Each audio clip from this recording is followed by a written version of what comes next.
ప్రభునందు ప్రియమైన ప్రియ సహోదరి సహోదరులకు ప్రభువైన యేసుక్రీస్తు నామమున వందనాలు తెలియజేస్తా ఉన్నాం. రక్షణ విమోచన సందేశాలను వీక్షిస్తున్న మీ అందరికీ మరొకసారి హృదయపూర్వకమైన వందనాలు తెలియజేస్తా ఉన్నా. దేవుని యొక్క వాక్యాన్ని మీరు వింటున్నారని నేను అర్థం చేసుకుంటా ఉన్నాను. చాలామంది సహోదరి సహోదరులు కాల్ చేస్తూ ఉన్నారు, వారి వ్యక్తిగత విషయాలను తెలియజేస్తూ ఉన్నారు. మేము వారి కొరకు ప్రార్థన చేస్తూ ఉన్నాం. మీ వ్యక్తిగత అవసరతలు ఏమైనా ఉన్నాయడలా మాకు తెలియచేయండి, మేము ప్రార్థన చేయగలుగుతాం. దేవుని యొక్క వాక్యంలోనికి మనం వెళ్దాం. కొరింథీయులకు రాసిన మొదటి పత్రిక 3వ అధ్యాయము 15వ వచనాన్ని చదువుకుందాం. ఒకని పని కాల్చివేయబడిన ఎడల వానికి నష్టము కలుగును, అతడు తన మట్టుకు రక్షించబడును గాని అగ్నిలో నుండి తప్పించుకున్నట్లుగా రక్షించబడును. తలవంచని ప్రార్థన చేసుకుందాం. జీవాధిపతివైన మా దేవా, జీవం కలిగిన మా తండ్రి, నీ వాక్యమును ధ్యానించుచుండగా నీ శక్తిని మాకు అనుగ్రహించండి.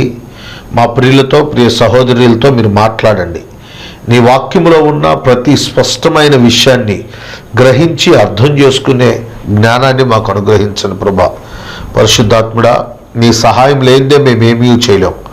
మీరు మాలో ఉండి మాతో ఉంటాను అని వాగ్దానం చేయబడ్డారు. మా అందరితోనూ నేరుగా మాట్లాడమని, నీ లేఖనము యొక్క సత్యాన్ని గ్రహించే జ్ఞానాన్ని వివేకాన్ని మాకు అనుగ్రహించమని, గ్రహించే మనస్సును మాకు ఇవ్వమని మా ప్రభువును ప్రియరక్షకుడైన యేసునామమును బట్టి ప్రార్థిస్తున్నాం తండ్రి, ఆమేన్.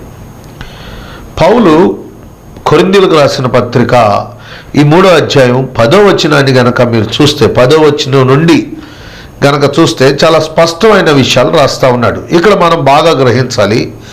రక్షించబడిన విశ్వాసి దేవుని యొక్క తీర్పులో నుంచి రక్షించబడ్డాడు.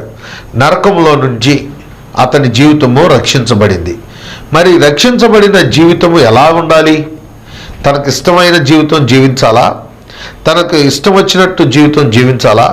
ఒకరిని కాల్చివేయబడిన వల్ల వాడికే నష్టం, కానీ రక్షించబడిన వ్యక్తి తన జీవితాన్ని సరిదిద్దుకొని జీవించవలసిన వ్యక్తిగా ఉన్నాడు. చూడండి, విమోచించబడిన వారందరూ శిక్షావిధి నుండి తప్పించుకున్నారు అని దేవుని యొక్క వాక్యం చాలా స్పష్టంగా తెలియజేస్తుంది. ఎందుకు నువ్వు తీర్పులోనికి రావట్లేదు అని అంటే నరకానికి వెళ్ళే శిక్షను ఎలా తప్పించుకోగలిగావు అని అంటే యేసుక్రీస్తు వారిని స్వరక్షకునిగా అంగీకరించడం ద్వారా. అంగీకరించబడిన మనము పాపంలో జీవించచ్చా? లేదు. వాక్యం చాలా స్పష్టంగా చెప్తా ఉంది. దేవుని కృప ద్వారా మనం రక్షించబడ్డాం.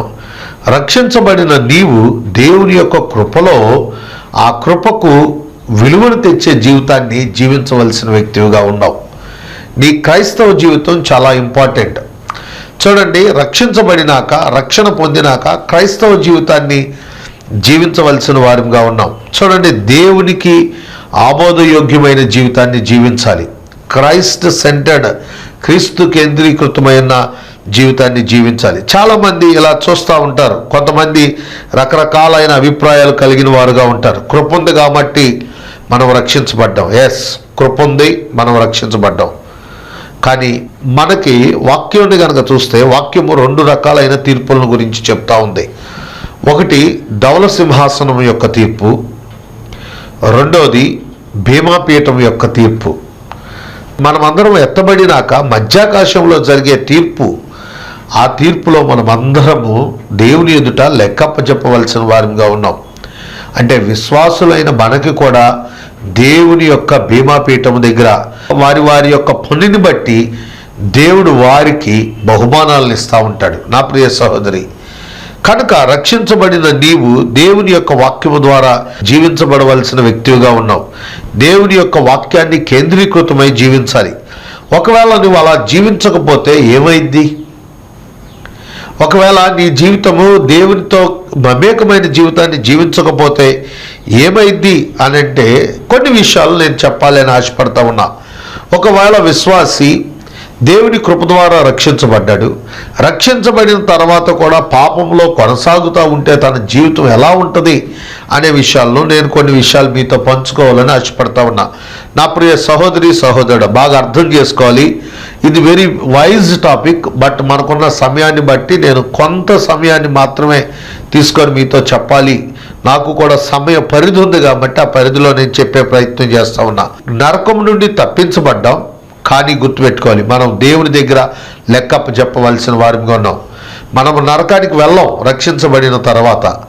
కానీ ప్రభు అయిన యేసుక్రీస్తు వారి దగ్గర, బీమాపీఠం దగ్గర మన పనులను బట్టి, మన క్రియలను బట్టి దేవుడు మనకి బహుమానాలు ఇస్తాడు, కిరీటాలు ఇస్తాడు. ఆ కిరీటాలు మనం పొందుకునే వారిగా ఉండాలి. ఒకవేళ నీవు క్రీస్తును అంగీకరించినాక, దేవుని యొక్క రక్తంలో కడగబడినాక నీ ఇష్టమైన జీవితాన్ని జీవిస్తూ ఉంటే ఎలా ఉంటుంది అని అంటే, నెంబర్ 1, రాకడ సమయంలో సిగ్గుపడి తల వంచుకోవాల్సిన పరిస్థితి వస్తుంది. నీ ఇష్టానుసారమైన జీవితాన్ని జీవిస్తే, కృపను నిరర్ధకము చేసిన జీవితాన్ని జీవిస్తూ ఉంటే, క్రీస్తు కేంద్రీకృతమై ఉన్న జీవితాన్ని జీవించకపోతే, నా ప్రియ సహోదరి సహోదరుడా, నీవు పరలోకంలో తల వంచుకోవలసిన పరిస్థితి వస్తుంది.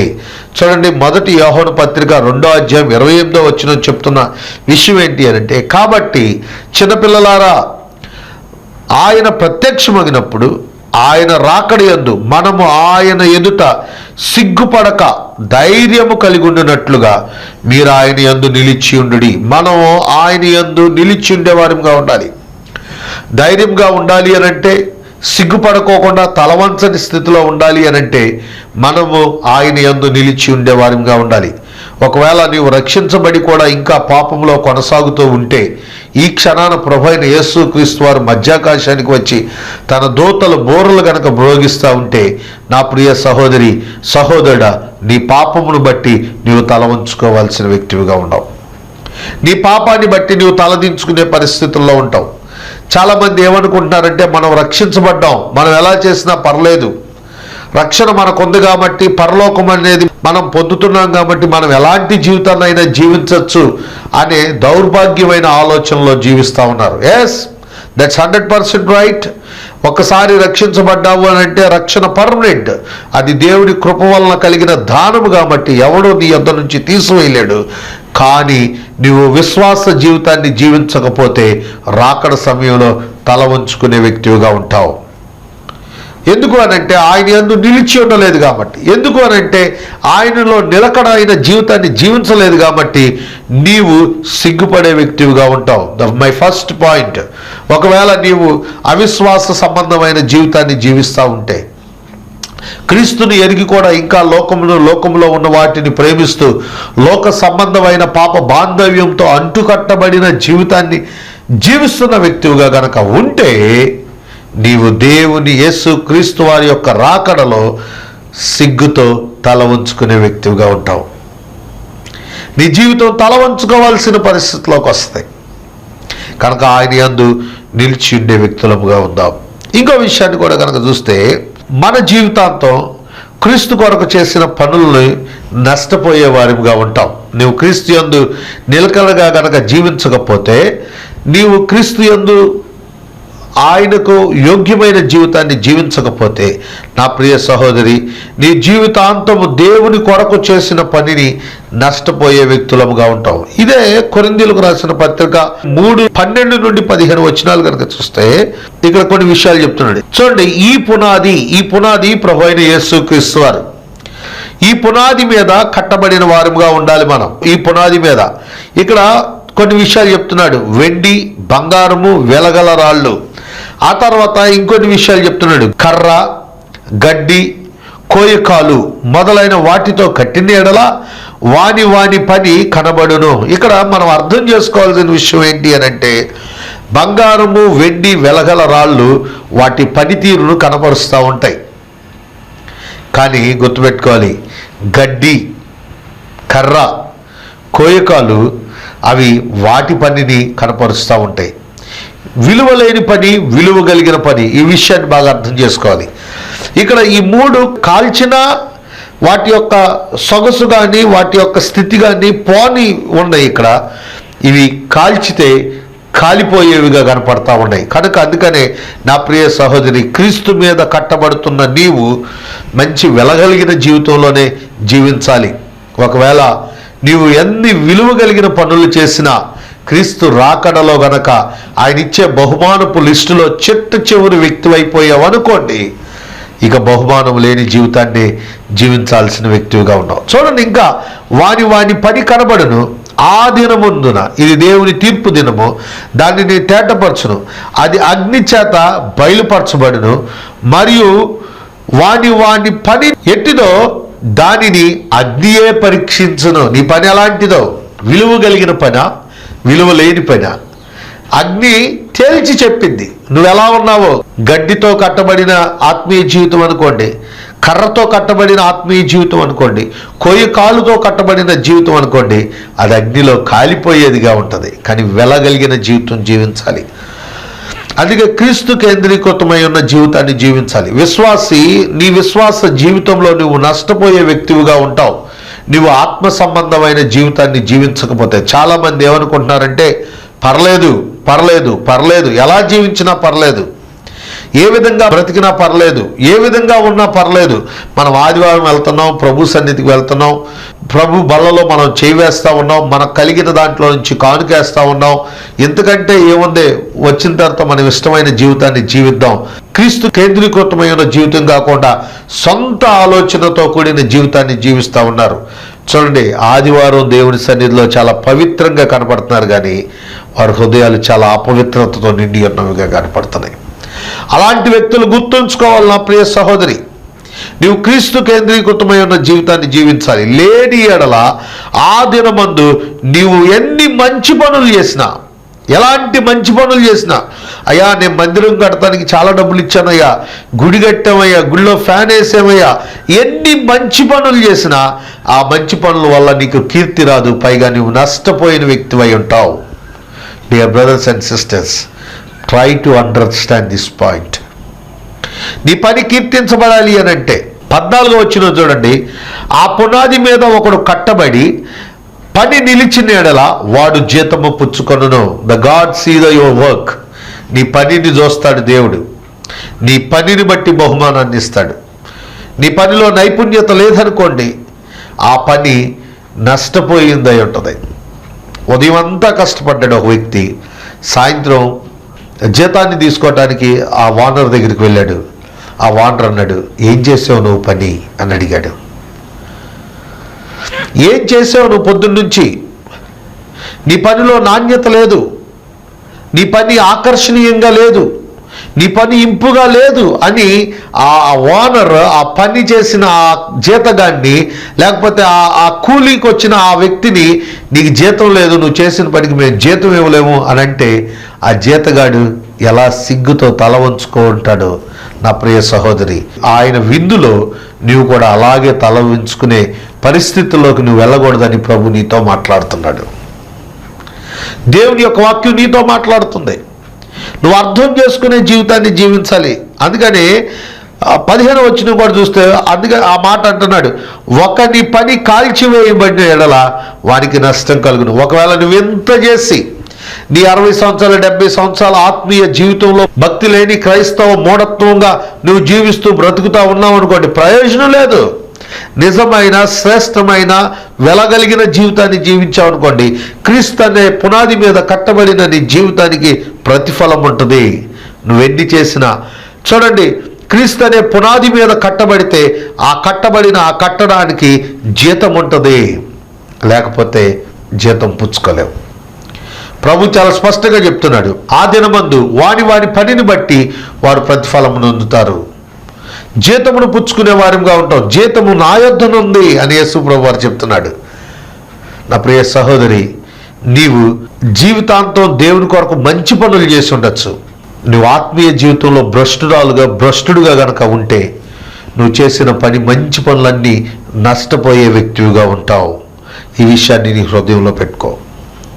కనుక దేవుడు ఆమోదయోగ్యంగా జీవించవచ్చు. నువ్వు అనుకుంటావు, నేను ముందుండే వ్యక్తినండి, నేనే అన్నిటిలో front, I'm the front person, first person, ఇచ్చే విషయంలో ప్రతి విషయంలో నేనే అనే వ్యక్తిగా ఉంటావు. మంచిదే, నువ్వు ఇవ్వాలి, కాదని నేను అంటలా. బట్ నా ప్రియ సహోదరి, నీవు గనక ఇంకా దేవునికి విరోధమైనవి, వాక్యానికి విరోధమైనవి నీ జీవితంలో ఉన్న పాపాన్ని గనక నీవు తీసుకోకపోతే నష్టపోతావు, తల వంచుకుంటావు, సిగ్గుపడతావు. గుర్తుపెట్టుకో. ఇంకా 3వ విషయాన్ని కూడా చూస్తే, దేవుని ఎదుట ఘనతను మహిమను కోల్పోయే వ్యక్తులముగా ఉంటాం. చూడండి, దేవుని ఆమోదయోగ్యముగా క్రీస్తు అనే పునాది మీద కట్టబడని జీవితం, నీ విశ్వాసములో విశ్వాస్యత కలిగిన వ్యక్తివై నడవకపోతే కలిగే నష్టం ఏంటి అని అంటే, చూడండి, మహిమను ఘనతను కోల్పోతావు. దేవుని ఎదుట నీవు కోల్పోయే వ్యక్తివిగా ఉంటావు. చూడండి, రోమీయులకు రాసిన పత్రిక 2వ అధ్యాయం 7వ వచనంలో చెప్తా ఉన్నాడు, సత్క్రియను ఓపికగా చేయుచు మహిమను ఘనతను అక్షయతను వెతికిన వారికి నిత్య జీవమునిచ్చును. సత్క్రియను ఓపికగా చేయొచ్చు, ఓపికగా చేసే వారంగా ఉండాలి. సత్క్రియ మంచి విషయాలు కలిగిన వారంగా ఉండాలి.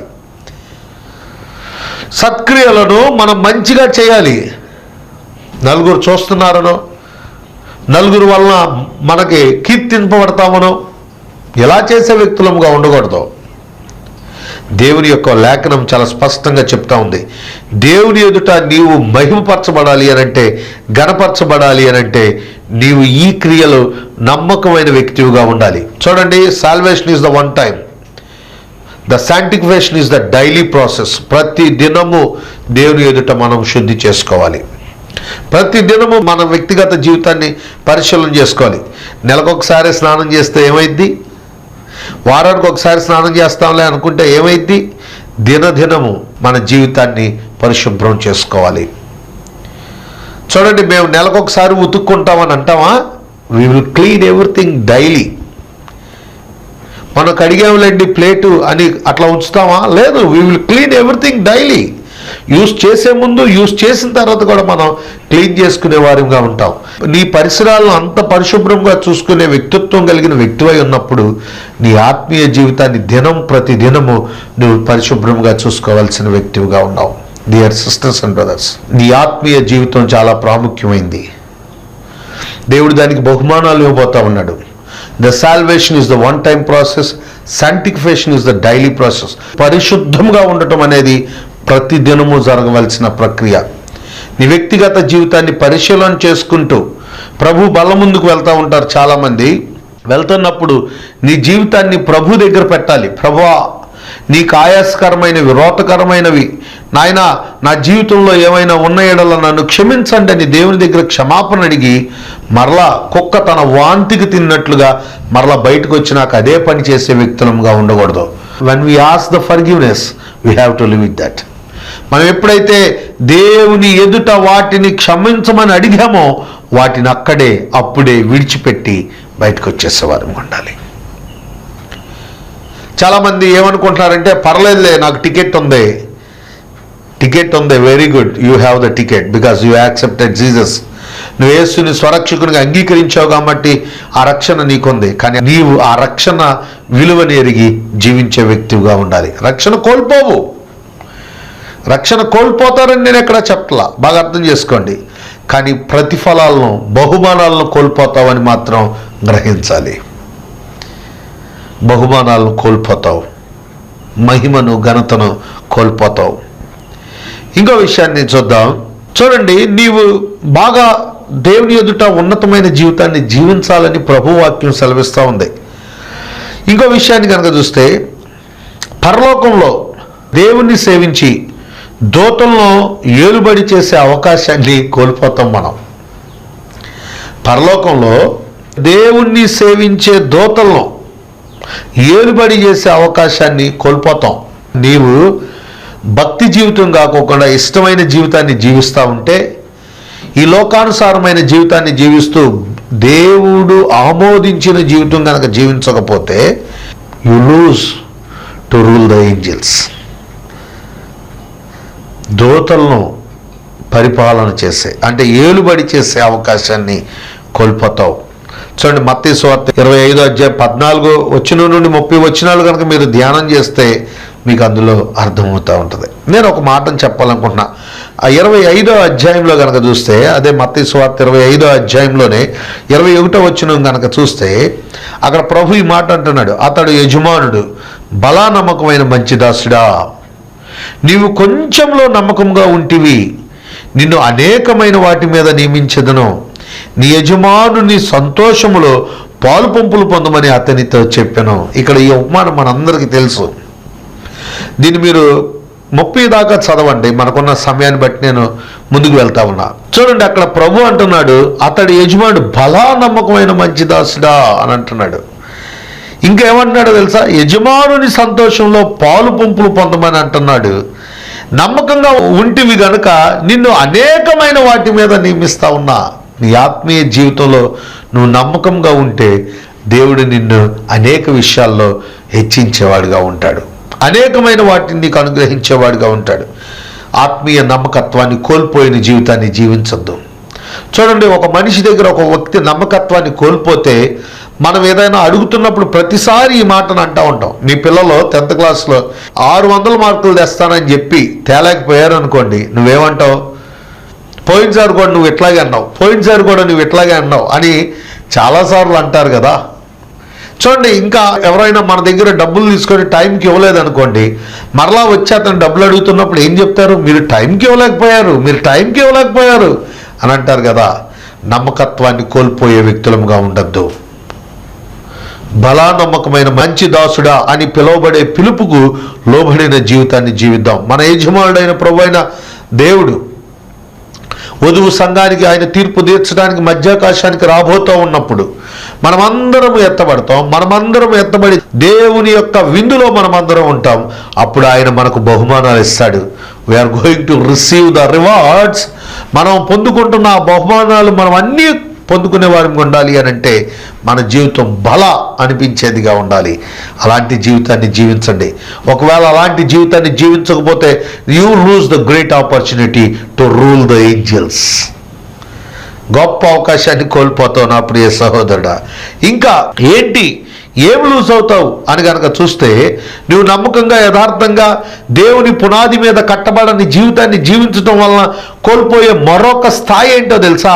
పరలోకంలో చిట్ట చివరి స్థానానికి దిగిపోతావు. నువ్వు పరలోకంలో చిట్ట చివరి స్థానానికి దిగిపోయే వ్యక్తివిగా ఉంటావు. వాక్యం చాలా స్పష్టంగా చెప్తా ఉంది కదా.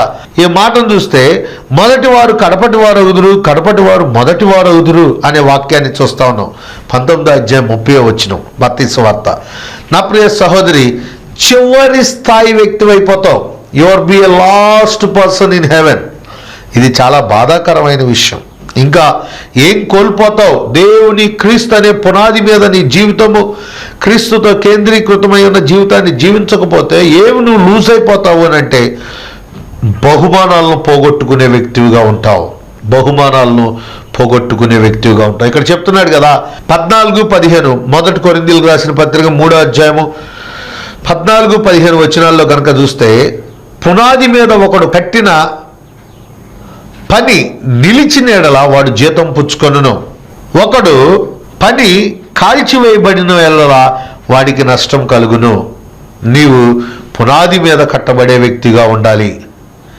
ఒకవేళ నీవు రక్షించబడి కూడా బహుమానాలు లేని జీవితం జీవిస్తే చాలా భయంకరమైన స్థితిలో ప్రభు నీకు 5 kinds ఆఫ్ ద రివార్డ్స్ ఇవ్వబోతున్నాడు. పరలోకంలో 5 రకాలైన బహుమానాలు ఇవ్వబోతున్నాడు. Don't lose anything. ఏది పోగొట్టుకోవాలని అనుకోవద్దు. అన్నీ కావాలనే కోరిక కలిగిన జీవితాన్ని జీవిద్దాం. కనుక ఆయన పునాది మీద కట్టబడిన మనము ఆయనతో జీవించే వారిగా ఉందాం. ఇంకా చూస్తే, ఇంకా ఆయన పునాది మీద కట్టబడి ఆయనతో ఆయన పనిగా ఆయనకి ఇష్టమైన జీవితాన్ని జీవించకపోతే కలిగే మరొక నష్టం ఏంటో తెలుసా?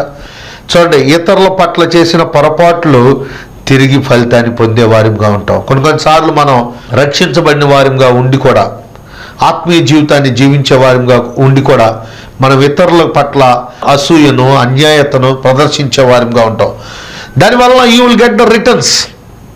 మీరు ఎక్కడన్నా ఫిక్స్డ్ డిపాజిట్ చేశారనుకోండి, మీరు రిటర్న్స్ వస్తాయి కదా, మనకు రిటర్న్స్ వస్తాయి. ఏంటి? కొలస్సీలకు రాసిన పత్రిక 3వ అధ్యాయం 24-25 వచనాలు కనుక చూస్తే, ప్రభు వలన స్వాస్థ్యము ప్రతిఫలముగా పొందుదుమని ఎరుగుదురు గనుక మీరేమి చేసినను అది మనుషుల నిమిత్తము కాక ప్రభు నిమిత్తమని మనస్ఫూర్తిగా చేయుడి. మీరు ప్రభు అయిన క్రీస్తుకు దాసులై ఉన్నారు.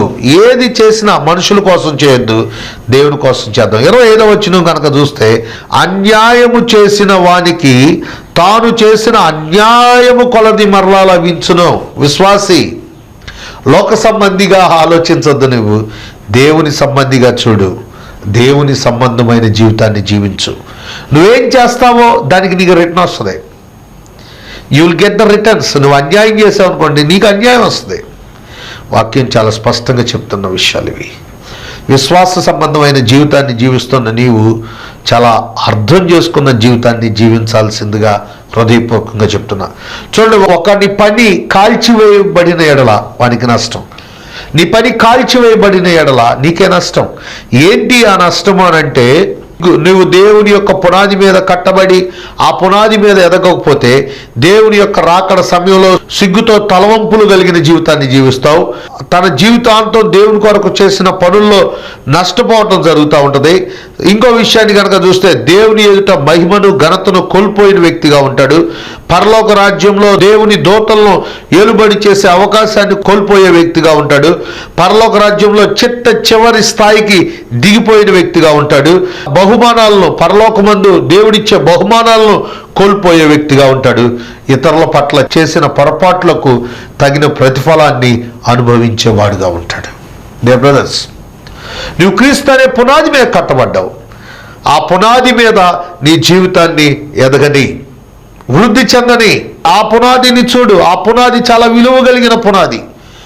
ఆ పునాది చాలా శ్రేష్టమైన పునాది. మనం ఎవరితోనూ, ఏ వ్యక్తితోనూ, ఎంత ఆత్మీయ జీవితం కలిగిన వ్యక్తితోనైనా మనం మన జీవితాన్ని ఎస్టిమేషన్ చేసుకోవడానికి వీల్లేదు. అతనితో మనం సరి చూసుకోవడానికి వీల్లేదు.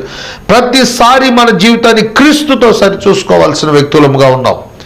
దేవుని యొక్క వాక్యముతో మన జీవితాలను సరిచూసుకోవాల్సిన వారిగా ఉన్నాం. ఎందుకంటే రేపు పరలోకంలో దేవుడు ఈ వాక్యాన్ని బట్టే నిన్ను నన్ను తీర్పు తెచ్చబోతా ఉన్నాడు. దేవుడికి ఇష్టమైన జీవితం, దేవుడు ప్రేమించే జీవితం, దేవుడు ఆమోదించే జీవితం జీవించే వారిగా ఉందాం. ఆయన పునాది మీద కట్టబడి ఆయన ఇచ్చే బహుమానాలను పొందుకునే వారిగా ఉందాం.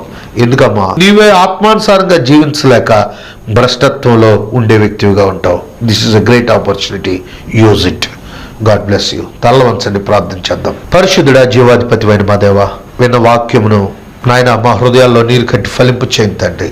నాయన, నీవు ప్రేమించే జీవితం మేము జీవించి బహుమానాలు పొందే వారిగా ఉండులాని సహాయం దయచండి. ఆయాసకరమైనవి, అవమానకరమైనవి మా జీవితాల్లో నుండి తీసివేసి సంపూర్ణంగా నీకు లోబడే భాగ్యం దయచేయమని, ఆయన వింటున్న వాక్యాన్ని ఫలింపు చేయమని మా ప్రభువును ప్రియరక్షకుడైన యేసునామమును బట్టి ప్రార్థిస్తున్నాం తండ్రి. ఆమేన్. ప్రత్యేకమైన వందనాలు. మీ ప్రార్థన అవసరతలు ఏమైనా ఉన్న ఎడల మాకు తెలియచేయండి. మేము మీ కొరకు ప్రార్థన చేస్తూ ఉంటాం. దయచేసి మీరు ఎవరైనా వర్తమానాలు వినాలి అనుకుంటే యూట్యూబ్ ఛానల్ను కూడా మీరు చూడొచ్చు. ఐజాక్ కలపాల యూట్యూబ్ ఛానల్ ఉంది. ఆ ఛానల్లో కూడా మీరు వీక్షించవచ్చు. May God bless you. Thank you.